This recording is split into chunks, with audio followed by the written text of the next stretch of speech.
નમસ્કાર, આપ જોઈ રહ્યા છો સ્પાર્ક ટુડે ન્યૂઝ. સમાચાર પાટણથી મળી રહ્યા છે. વઢિયાર યુવા સેવા સમિતિ આયોજિત રણ મધ્યે સેવા કેમ્પનું ઉદ્ઘાટન કરવામાં આવ્યું. વીર વચરાજ બેટ નજીક વીર વચરાજના દર્શન કરવા જતા શ્રદ્ધાળુઓ માટે આયોજન કરવામાં આવ્યું છે. ખાસ કરીને વઢિયાર પંથક આસ્થાનું કેન્દ્ર વીર વચરાજ ધામ, જ્યાં ચાલતા 15 દિવસના મેળાની અંદર હજારોની સંખ્યાની લોકો આવતા હોય છે. વીર વચરાજ એ પગપાળા અને વાહન મારફતે દર્શન કરવા જતા લોકો હોય છે.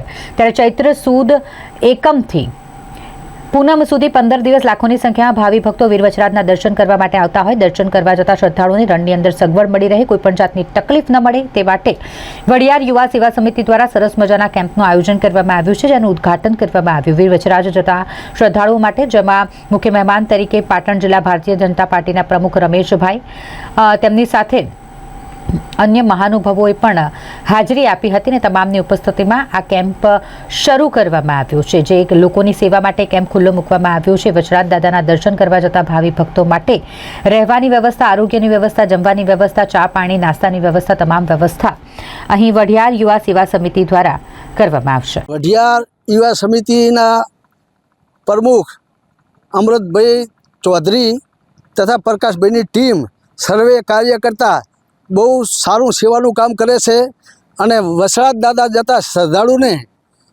આવવા જવા માટે સેવાનો લાભ લેવા આપ સાહેબની ચા પાણી અને નાસ્તાની સુવિધા ગોઠવેલ છે.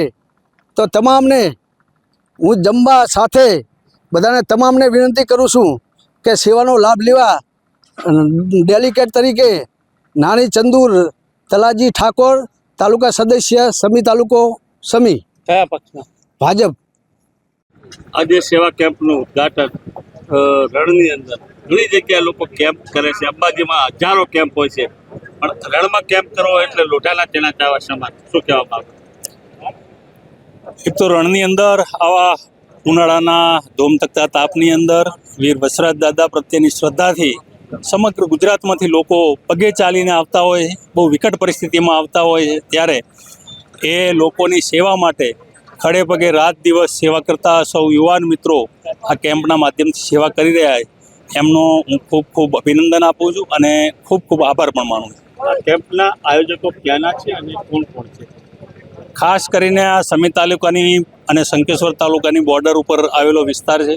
આ બંને તાલુકાના યુવાનો અને પત્રકાર એવા અમારા પ્રકાશભાઈ નાળોદા અને સાથે એમની આજુબાજુના ગામની ટીમો અને આ બધા યુવાનો સાથે મળીને સેવાનું કામ કરી રહ્યા છે. આપ સાહેબ જિલ્લા ભાજપ પ્રમુખ છો, રણની અંદર કેમ્પનું ઉદ્ઘાટન કરવા આવ્યા છો અને એક આસ્થાનું કેન્દ્ર અને લાખો લોકો આ દર્શન કરવા જાય છે, પણ રોડની સુવિધા નથી. એ બાબતે શું કહેવાય? રોડ માટેની માગણી વર્ષો જૂની છે, પણ અહીંયા આ ઘુડખર અભયારણ્ય છે અને સેન્ચુરી, એટલે એના કારણે કેટલાક પ્રશ્નો, એના નિયમોને બધું નડતું હોય છે, પણ એ નિયમોમાંથી પણ કઈ રીતે રસ્તો થાય તો અમારા હમણાં વડીલ એવા ભાઈ બાબુજી ઠાકોરને આ બધા ચર્ચા કરી તો એમણે એવું કહ્યું કે કમસે કમ વાડીલાલ ડેમ જે છે આ રણની બોર્ડર સુધીનું, ત્યાં સુધી રસ્તાની વ્યવસ્થા થઈ શકે એવી જોગવાઈ છે. તો અમે વાત કરી કે આવો આપણે સાથે મળી અને સીએમ સુધી રજૂઆત કરીએ અને આગળ પણ જો શક્ય હોય, રસ્તો બની શકતો હોય તો અમે એના માટે પ્રયત્ન કરશું. આ કદાચ રોડ અને લાઇટની રણમાં વ્યવસ્થા થાય તો રણનો પણ વિકાસ થઈ શકે. નરેન્દ્રભાઈ મોદીની દ્રષ્ટિ હતી કે રણોત્સવ, એના કારણે એમને અહીંયા વાડીલાલ ડેમ માટે પણ સુવિધા વિકસે, ઇકો ટુરિઝમના ભાગરૂપે એના માટે પણ પ્રયત્નો કર્યા છે. આ બાજુ ખારાગોડા બાજુ પણ રણોત્સવ કર્યો હતો અને અત્યારે હાલ કચ્છનું ધોરડો એ પણ વિશ્વનું સૌથી સારું એવું સ્થાન બન્યું છે. એટલે એ દ્રષ્ટિમાં જે જરૂરિયાત હશે એ અમે ઉપર સરકારમાં રજૂઆત કરીશું. આપ સૌના પણ સૂચનો મળશે તો એ પણ અમે મોકલશું એવી ખાતરી આપીએ. ડાભી જગદીશભાઈ પરબતભાઈ, જિલ્લા પંચાયત પાટણ, આરોગ્ય સમિતિ ચેરમેન. આજે વઢિયાર યુવા સમિતિ દ્વારા વચરાજ દાદાના સાનિધ્યમાં રણ મધ્યે એક સારા એવા સેવા કેમ્પનું આયોજન થઈ રહ્યું છે.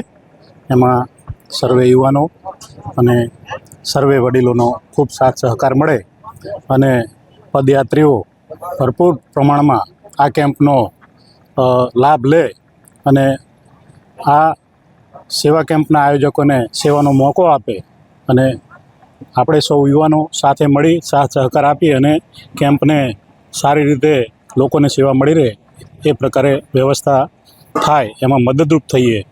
આ સાથે સર્વે ભાવિક ભક્તોને જે પેદલ આવી રહ્યા છે, વાહન લઈને આવી રહ્યા છે, એમની યાત્રા સુખરૂપ નીવડે એવી મારી અભિલાષા.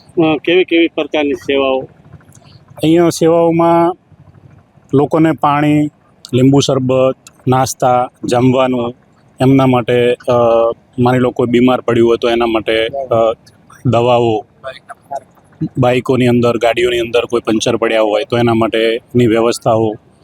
ટૂંકમાં કહેવાનો મતલબ કે રણમાં આવ્યા પછી એમને જે કંઈ મુશ્કેલીઓ પડી રહી છે એ બધી જ મુશ્કેલીઓમાં આ યુવાનો સાથે મળી અને એ લોકોને ઉપયોગી થઈ શકે છે. એટલે સારી રીતે સેવા ભજવી રહ્યા છે બધા.